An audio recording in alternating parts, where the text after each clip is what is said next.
Bienvenidos hermanos y amigos que nos están viendo por este medio o nos están escuchando. Estamos aquí bien agradecidos por esta oportunidad de poder tener una conversación sobre algo que es muy importante en este tiempo, en nuestra nación, lo que tiene que ver con las elecciones. Y para tener esta conversación queríamos tener unos hermanos pastores que nos pueden dar unas respuestas a algunas preguntas que muchos en nuestras congregaciones tienen en el día de hoy. A su mano derecha tenemos al pastor Andrés Calle de Centro Cristiano Gracia. También tenemos al pastor Daniel Puerto de la Iglesia Bautista La Nueva Esperanza. Tenemos a hermano César Rivera, que es de la Iglesia Comunidad de Gracia, y a nuestro querido pastor, hermano Miguel Medina, de Crosspoint Español. Y a mi persona, el pastor Kevin Williams, de la Iglesia Comunidad de Gracia, aquí en la Florida Central. Y queríamos hacer esta conversación por algunas razones. Una de las razones es que hay varias personas en nuestras congregaciones y hay esos hermanos que son parte de nuestras congregaciones que tienen hermanos, amigos, vecinos que tienen la misma pregunta: ¿qué hago con estas elecciones? Queríamos tratar de la mejor manera contestar esas preguntas.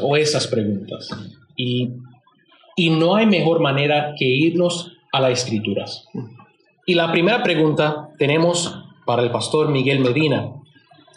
¿Por qué debo votar? En el contexto como cristiano, ¿por qué debo votar? ¿Y estoy en pecado si no voto? Bastante interesante la pregunta. En este ciclo de elecciones he notado que hay muchas personas que se sienten bajo la presión de votar. Ciertamente la maquinaria de muchos partidos se encarga de inculcarnos la urgencia de ejercer el voto. Y entonces dentro de la iglesia yo he visto muchos extremos en cuanto a qué punto de vista tener. Recuerdo que de chiquito pues mucha gente se iba a 2 de Timoteo 2 y decían que ninguno que milita se enreda en los negocios de la vida a fin de agradar a aquel que le tomó por soldado. Aunque yo creo que un punto de vista más balanceado en cuanto a qué tipo en cuanto a cómo nos debemos envolver en nuestras comunidades y en acciones cívicas, lo podemos encontrar en Jeremías 29, en el contexto de que el pueblo de Israel había sido llevado cautivo a Babilonia. Estaban en un entorno hostil que estaba buscando borrar la identidad cultural del pueblo judío. Y entre todos los falsos profetas que le estaban diciendo, no, se te va a acabar el cautiverio pronto, el Señor les decía, no le hagas caso a esa gente. Tengo 70 años para ti completitos de principio a fin. Así que mientras tanto, pues le dice el Señor a través del profeta Jeremías en el capítulo 29, pues, comenzando por el verso 4, así dice el Señor de los ejércitos, el Dios de Israel, a todos los desterrados que envié al destierro de Jerusalén a Babilonia: edificad casas y habitadlas, plantad huertos y comed su fruto. Tomad mujeres y engendrad hijos e hijas, tomad mujeres para vuestros hijos y dad vuestras hijas a maridos para que den a luz hijos e hijas, y multiplicaos allí y no disminuyáis, y buscad el bienestar de la ciudad a donde os he desterrado, y rogad al Señor por ella, porque en su bienestar tendréis bienestar. Y yo creo que tener esa mentalidad de desterrado es algo que nosotros deberíamos estar haciendo más como cristianos en estos días. Nos estamos poniendo muy a gusto en este mundo. Pero a pesar de la mentalidad de desterrado, creo que ciertamente está dentro de lo que es legítimo para nosotros envolvernos en los asuntos cívicos. Así que yo creo que un cristiano puede en buena conciencia tanto votar como decidir no votar. Sí, yo siguiendo la misma línea del pastor en cuestión, nosotros tenemos como ciudadanos, tenemos la responsabilidad, ¿verdad?, de ejercer el voto y también tenemos el derecho de no ejercer el voto.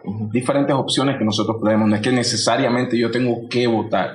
La otra parte de nosotros como iglesia, en el caso de nosotros como hispanos, muy importante que aprovechemos el momento para envolvernos en estas actividades, ya sea votando o no votando, pero viendo que nosotros tenemos, aquellos que tengamos el derecho y aquellos que tengamos la oportunidad legal de hacerlo, ir, votar o, como decimos, no votar, tenemos esa opción. Pero sí es importante que nosotros como hispanos nos envolvamos en un proceso, en la discusión, ya sea a favor o en contra, o ya sea en el mero hecho de decir, ¿sabes qué? Yo me voy a abstener al voto y estas son mis razones, pero que por lo menos esté escuchando las nuestras voces como hispanos que estamos envolviéndonos en esta actividad. Si pudiera añadir algún momentito. Claro. La realidad de la Florida Central es una realidad que sin precedentes. Cuando yo llegué a este país en el 1989, la inclinación política de esta región era en una dirección en específico, pero desde el éxodo de hispanos que ha sucedido desde entonces, yo he visto como las balanzas se han virado al otro lado y la población hispana tiene un poder en la Florida Central que nunca antes ha tenido. Y si nosotros recordamos las elecciones del 2000, básicamente Florida decidió, el estado de la Florida decidió esas elecciones.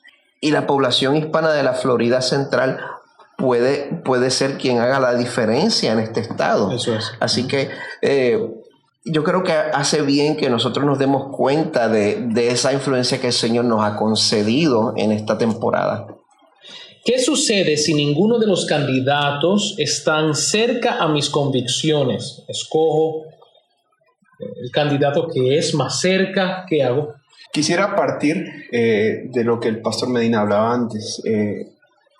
Como personas civiles y además cristianos, tenemos el derecho de votar o abstenernos a votar. Basados en ese punto de partida, creo que es algo imposible para nosotros poder escoger un candidato que cumpla todas las expectativas bíblicas. Yeah. Es más, Dios no creo que nos mande a escoger un candidato con todas las expectativas bíblicas, y tenemos que tener en cuenta de que nosotros, nuestra ciudadanía no es en esta tierra, para comenzar. Nuestra ciudadanía es en los cielos. Y cuando partimos desde todos esos puntos de vista, podemos darnos cuenta de que nuestro corazón y nuestra mente primero tiene que estar el privilegio de llamar Rey a nuestro Señor Jesús.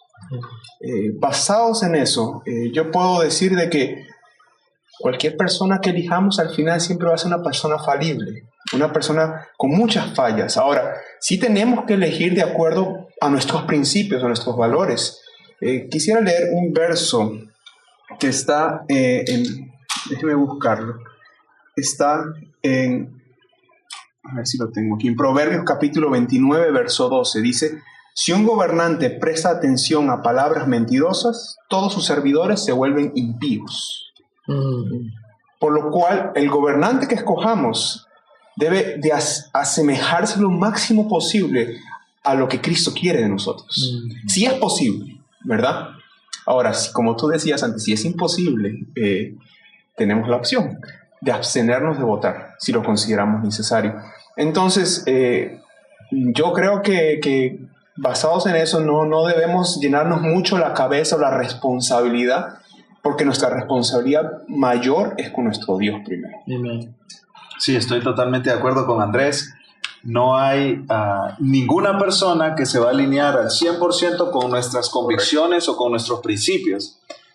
De esa manera, entonces, cada uno de nosotros debería procurar la presidencia de algún país, ¿no es cierto?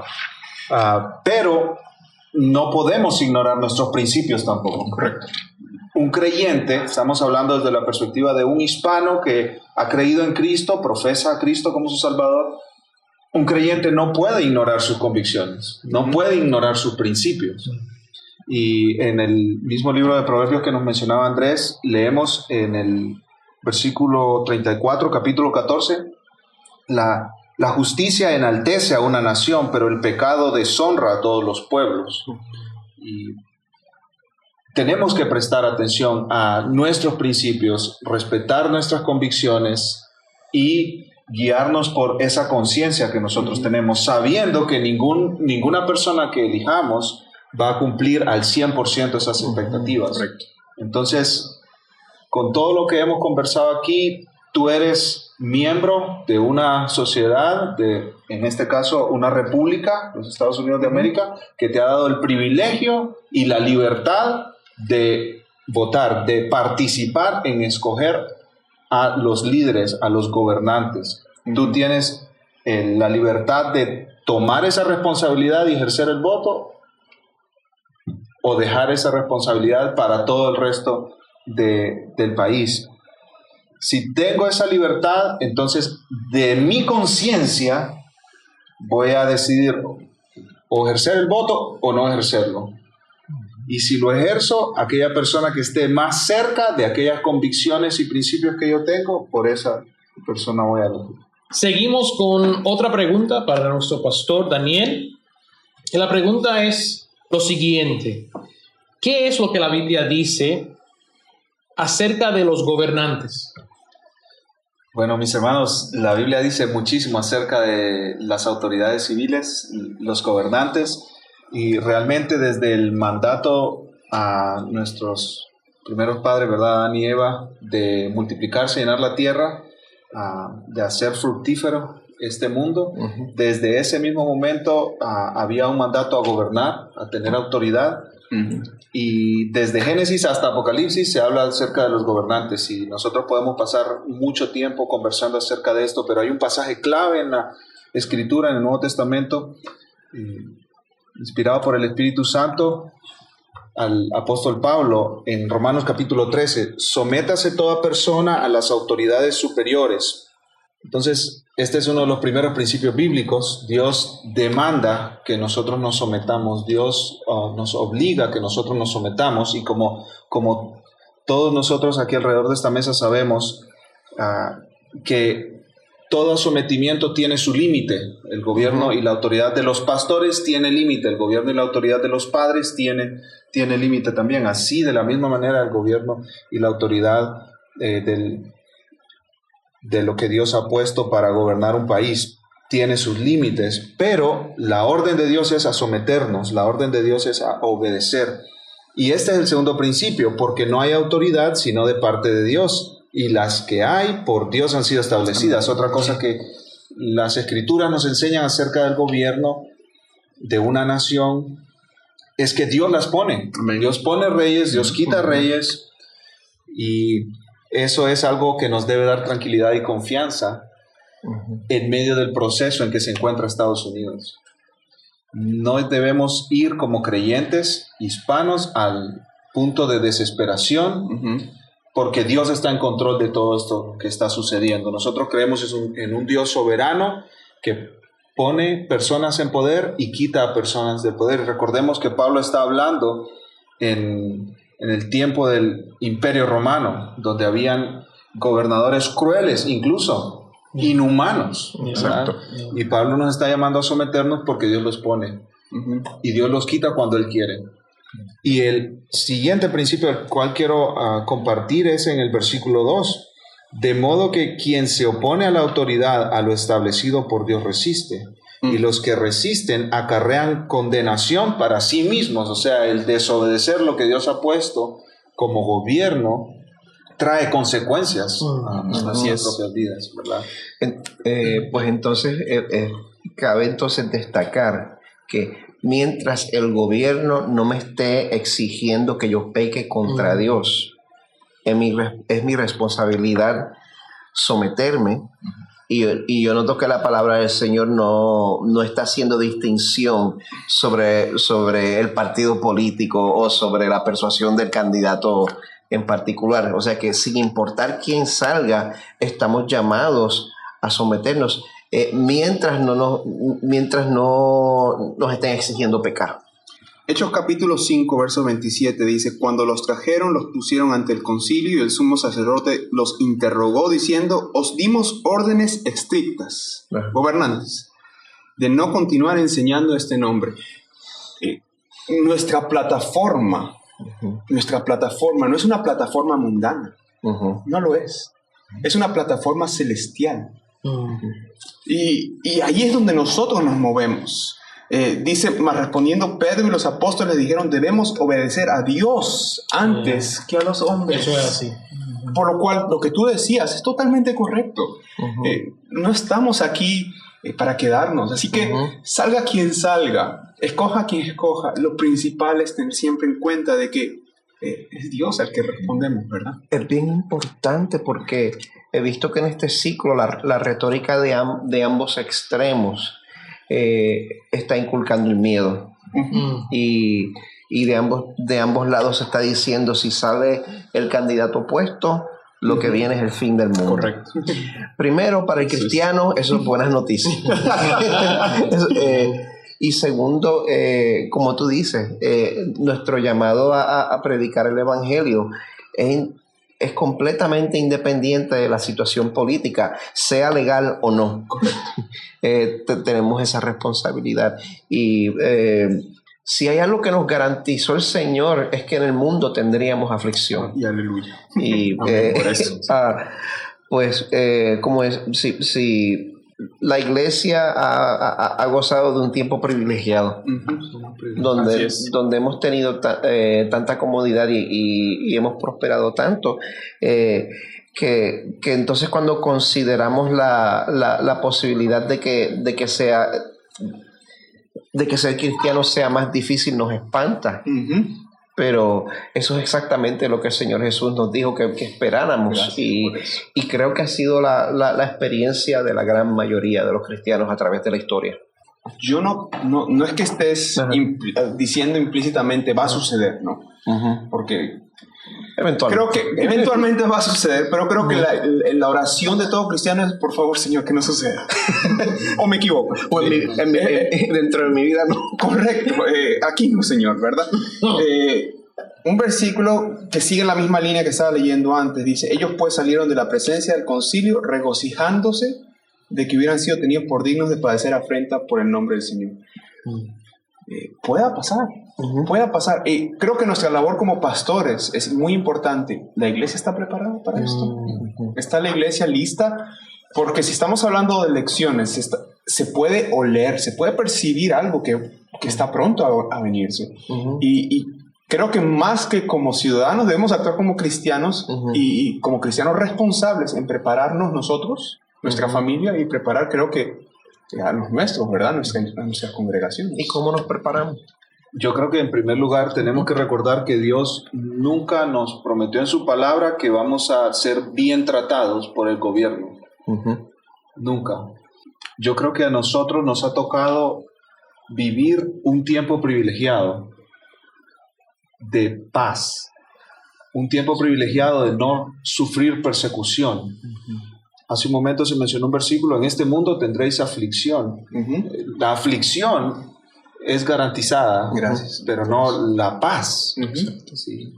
Y por eso es muy importante predicar el verdadero evangelio. Eso es así. Porque los verdaderos seguidores de Cristo Jesús van a perseverar hasta el final. Exacto. Y con un falso evangelio no podemos tener verdaderos seguidores de Cristo. Y para añadir algo, que una palabra muy importante que dijiste, esa palabra paz.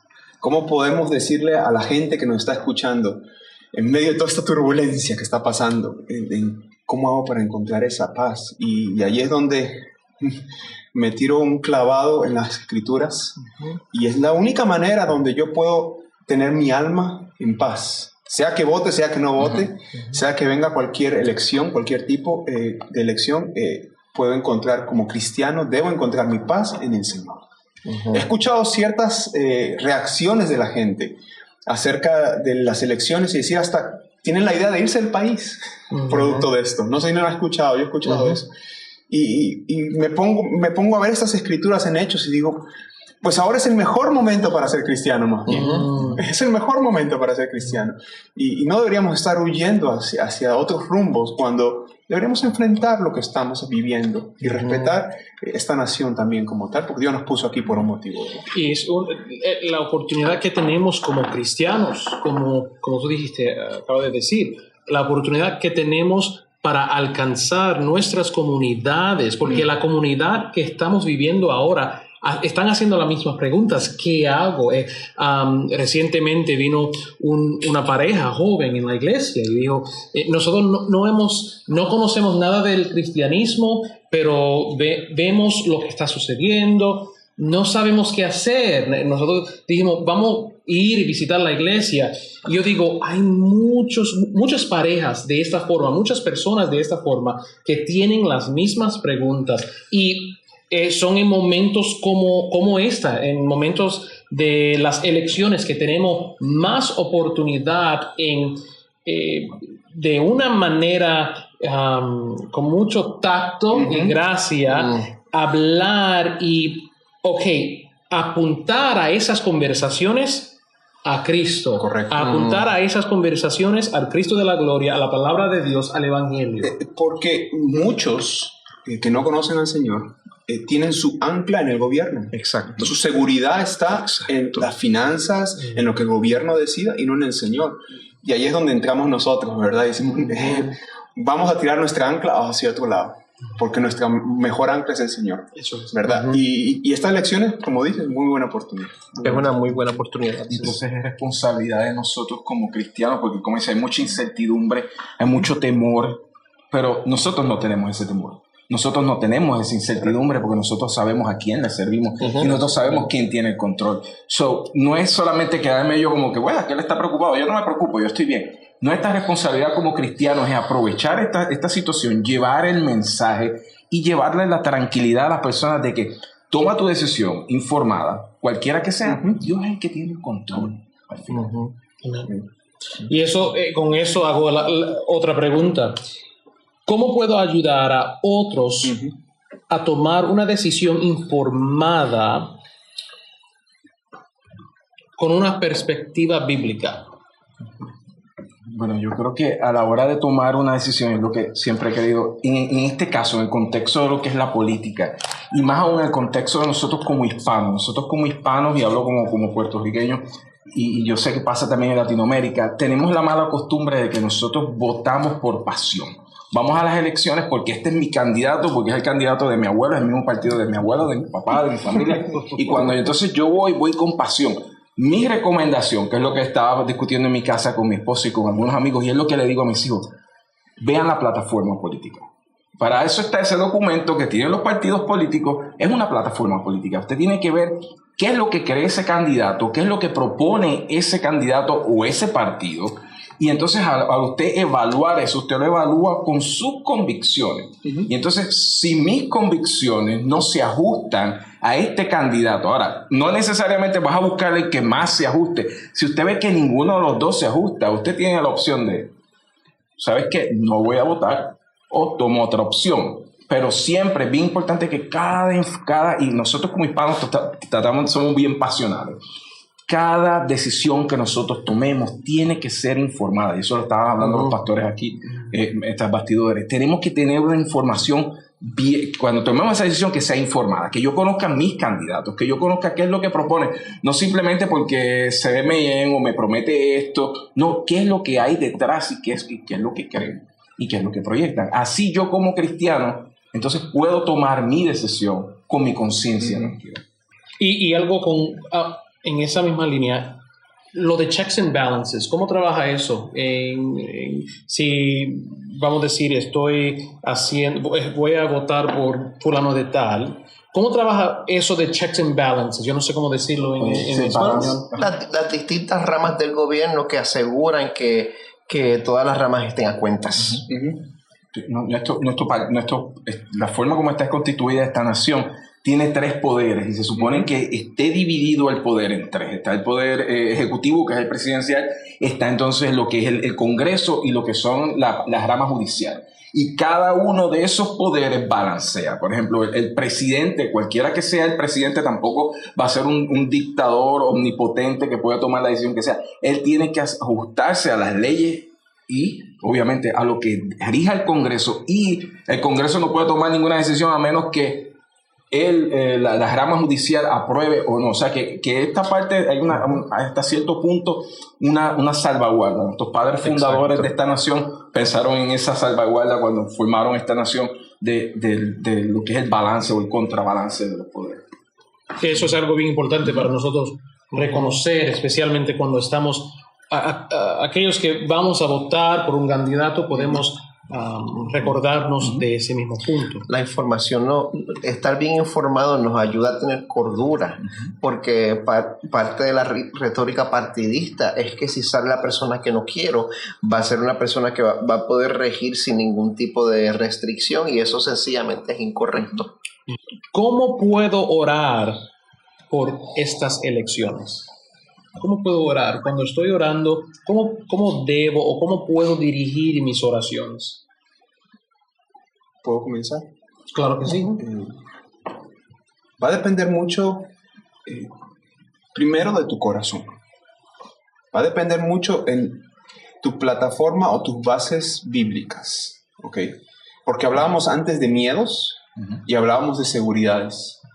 Si eres una persona temerosa, de que no confías mucho en el Señor, tu fe no está sólida, te vas a ir por la persona que te va a dar más solidez mundana, ¿verdad?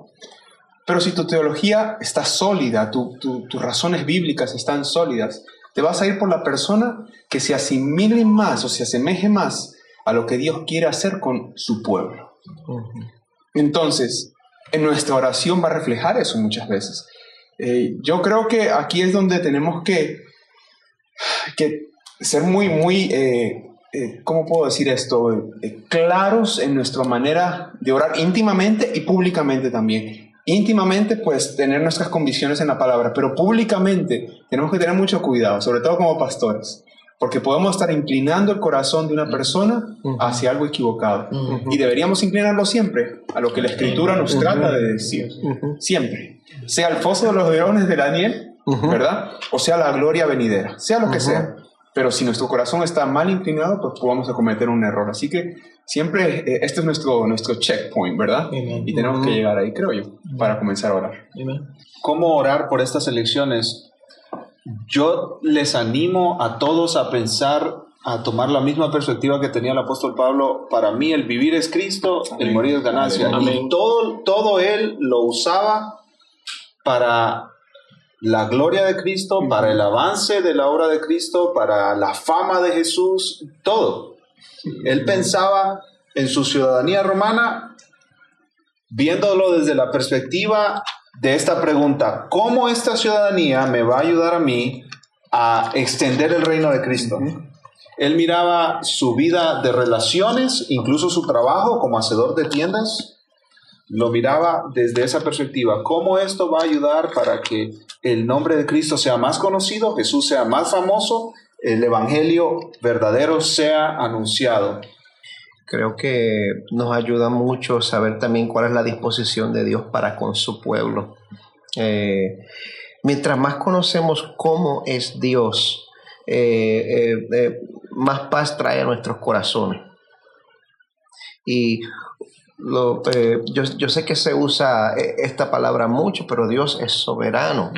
Los eventos, los países, cada molécula que se mueve en su creación está completamente sometida a su decreto. Y siempre me gusta referirme a como dice en Daniel. Estoy aquí viendo en Daniel 4, cuando el Señor estaba sometido a Nabucodonosor a los 7 años de locura para darle la perspectiva correcta de la humildad. Y esto fue hecho, dice Daniel 4:32, a lo último del versículo, dice: para que reconozcas que el Altísimo Dios domina sobre el reino de los hombres. El Altísimo domina sobre el reino de los hombres. Eso quiere decir que Dios tiene la última palabra en cuanto a quién va a estar rigiendo, en cuanto a quién va a estar en el mando.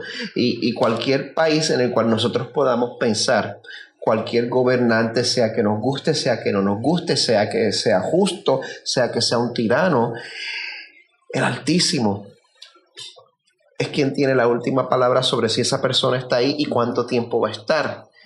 Dice que domina sobre el reino de los hombres y lo da a quien le place. Ahora, muchas veces tenemos que confrontar el hecho de que es probable que el Señor tenga en nuestro futuro algún tipo de sufrimiento. Bueno, como tú dices, podemos contar con eso, porque el Señor ha decretado que esa es la manera a través de la cual nosotros crecemos en nuestra semejanza a Jesús. Pero también a la misma vez podemos confiar en quién Dios es para con nosotros. Y el Salmo 103 nos dice que el Señor hace justicia y juicios a favor de todos los oprimidos. Así que mientras más conocemos al Señor, más confiados podemos estar en que lo que Él va a decidir va a ser bueno, va a ser para su gloria. Hermanos, una cosa que lo cual podemos orar es que podemos orar en una forma que es, buscando la sabiduría o pidiendo la sabiduría, pero a la misma vez pidiendo al Señor que nos guarda nuestros corazones. Guarda nuestros corazones de ser airado con cualquier decisión que va a suceder. Que el Señor nos puede dirigir de una manera a donde podemos ayudar a otros, pensar de estos temas de una manera bíblica, apuntándolos o dirigiéndolos a la palabra del Señor, a lo que dice el Señor, a lo que dice el Evangelio, tomando y preparándonos quizás para el momento a donde vamos a ser perseguidos, porque puede suceder mañana, puede empezar en nuestros lugares, en nuestras comunidades, puede empezar en un mes, puede empezar 1 año, 2 años, no sabemos, pero confiamos en un Dios que aunque nos pueden matar aquí en la tierra, tenemos nuestra ciudadanía en los cielos, amén, en la eternidad con nuestro Señor. Estamos confiando, nosotros podemos descansar en paz porque creemos en este Dios, creemos en este Creador que nos guarde y Él tiene la última palabra. Así es. Hermanos, gracias una vez más por eso. Quiero leer algo del libro de Efesios, capítulo 4, para que nosotros, aunque ya el momento que van a estar escuchando esto, todavía hace falta unas cuantas semanas hasta las elecciones, y hay redes sociales y hay conversaciones que vamos a tener, pero nosotros como cristianos, como hijos, hijas de Dios, tenemos que recordarnos de algo en nuestras interacciones. Efesios capítulo 4, Pablo le dice a la iglesia en Éfeso: yo pues, prisionero del Señor, os ruego que viváis de una manera digna de la vocación con que habéis sido llamados, con toda humildad y mansedumbre, con paciencia, soportándoos unos a otros en amor, esforzándoos por preservar la unidad del Espíritu en el vínculo de la paz. Que eso sea nuestra actitud con nuestros hermanos. Perfecto. Aunque nosotros quizás en un momento, los que nos están escuchando, no van a estar de acuerdo en la decisión por quién van a votar, que aún con eso podemos recordar que nosotros tenemos la responsabilidad, aún con eso, con esa diferencia, de preservar la unidad entre hermanos. Por eso podemos tener esta conversación saludable con hermanos en la fe. Y le damos gracias por eso, que nosotros podemos seguir orando, que el Señor sigue uniendo al pueblo del Señor en la unidad, que nos puede seguir uniendo para su gloria y para su honra. Gracias, hermanos.